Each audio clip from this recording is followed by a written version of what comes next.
Hi, I'm Lori Pickens, a photographer and photo educator.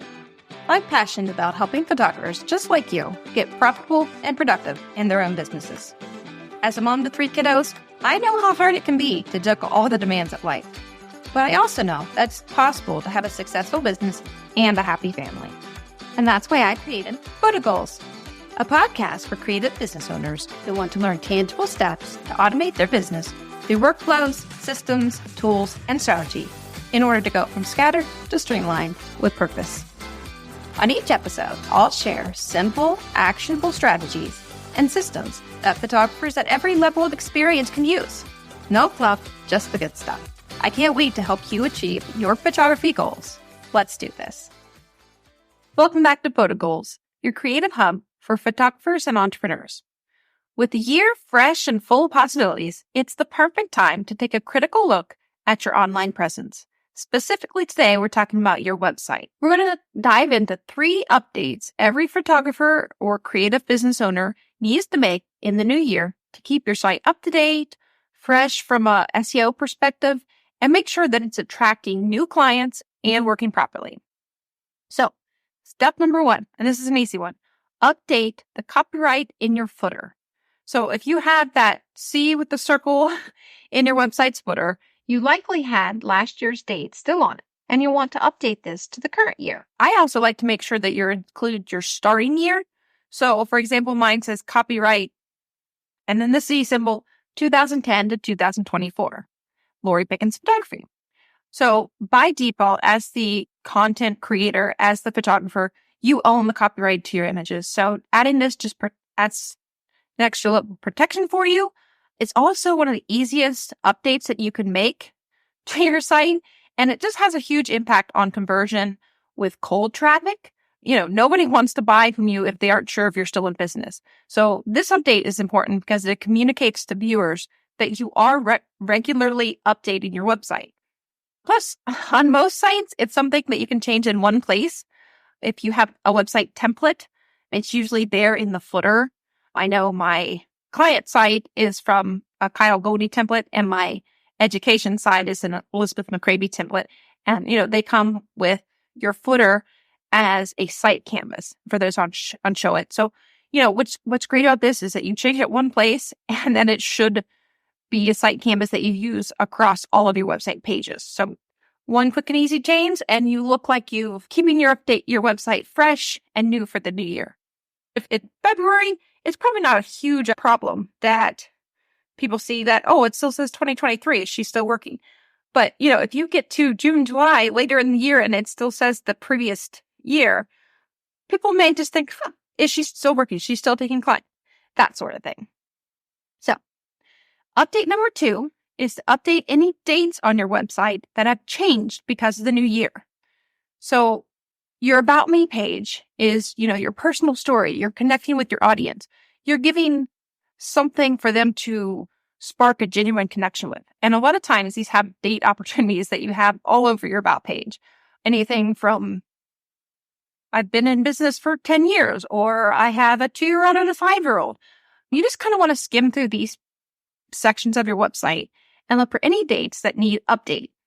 This might also be a good time to consider using years instead of a specific number. For instance, you could say, I've been in business since 2010 instead of I've been in business 14 years.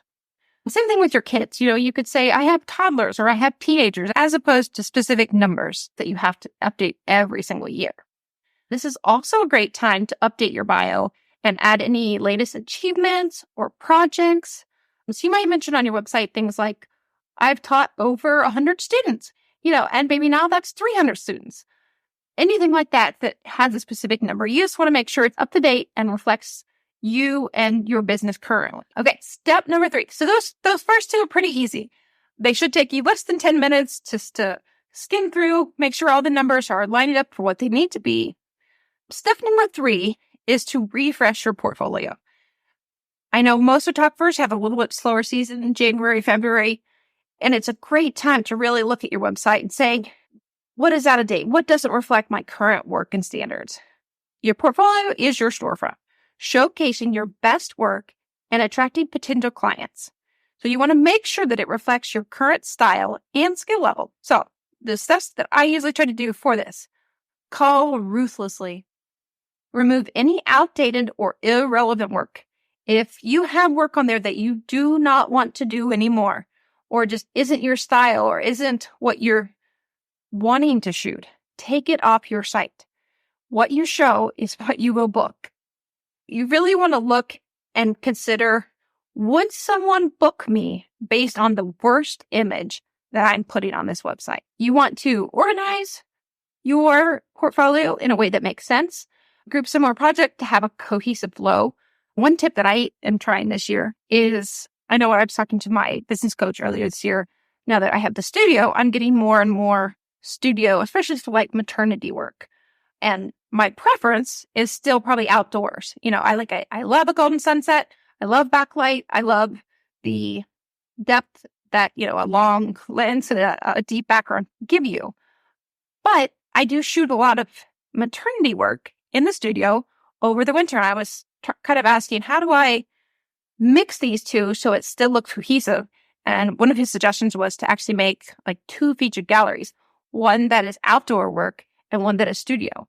And as you approach those winter months, maybe late November and December, actually switch the order of your featured galleries on your website, which I just thought was genius, because you do want to present things that you think your current clients are going to be looking for, or even just before they're actually looking for that.